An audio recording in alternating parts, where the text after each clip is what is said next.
BMW ចំនួនមួយនេះមិនថា G80 ឬក៏ G82 អីទេចេញមកគឺមាន controversy ទាំងអស់ជាពិសេសគឺអាកន្លែង front gear ហ្នឹងតែម្ដងដែលវាធ្លាក់ឡើងដល់ដីតែម្ដងវាលែងជា BMW ទៀតហើយប៉ុន្តែ front bumper របស់ Atro មួយនេះគឺដោះស្រាយបញ្ហាហ្នឹងបានគ្រប់តែម្ដងនេះគឺជា BMW G82 M4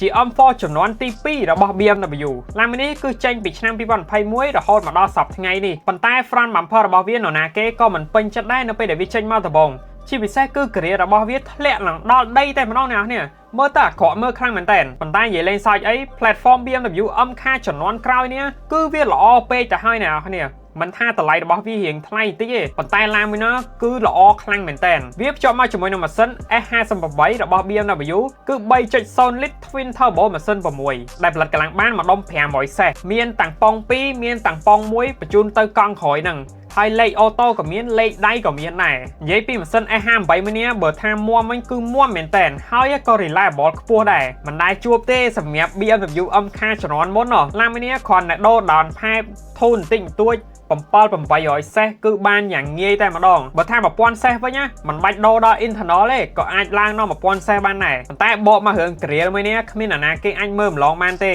អ្នកខ្លះគិតថាមើលយូរទៅស៊ាំនឹងភ្នែកប៉ុន្តែសម្រាប់ខ្ញុំនៅតែទៅភ្នែកអញ្ចឹងអ្នកគ្នាអាចមើលឃើញបានតាំងពីជំនាន់ F មកគឺអត់មាន grill ដែលធ្លាក់ដល់ដីទេគឺ kidney grill ដែល grill 2នៅខាងមុខហ្នឹងស្អាតខ្លាំងមែនតើចូលមកដល់ជំនាន់ G នេះវិញគឺចប់តែម្ដងតែមិនជាបញ្ហាទេbody kit របស់ Atro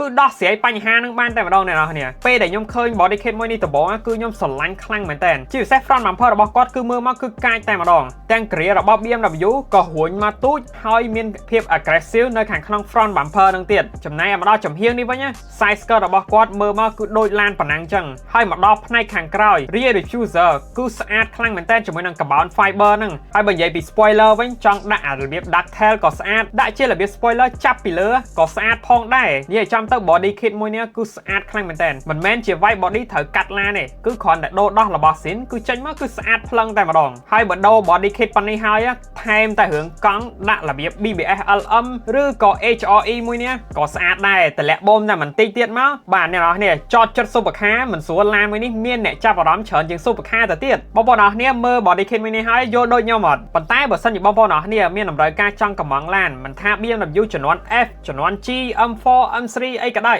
M2 ក៏ដោយគឺបងប្អូនអ្នកគ្នាអាចធ្វើការដាក់កំងតាមរយៈ Autoport KA របស់យើងបានអ្នកនរគ្នាយល់យ៉ាងណាដែរចំពោះ BMW M4 M3 របស់ Atro ដែលខ្ញុំលើកមកនេះមានមតិអាច comment នៅផ្នែកខាងក្រោមនេះបានស្រឡាញ់ឡានកុំភ្លេច follow ម្នាក់មួយ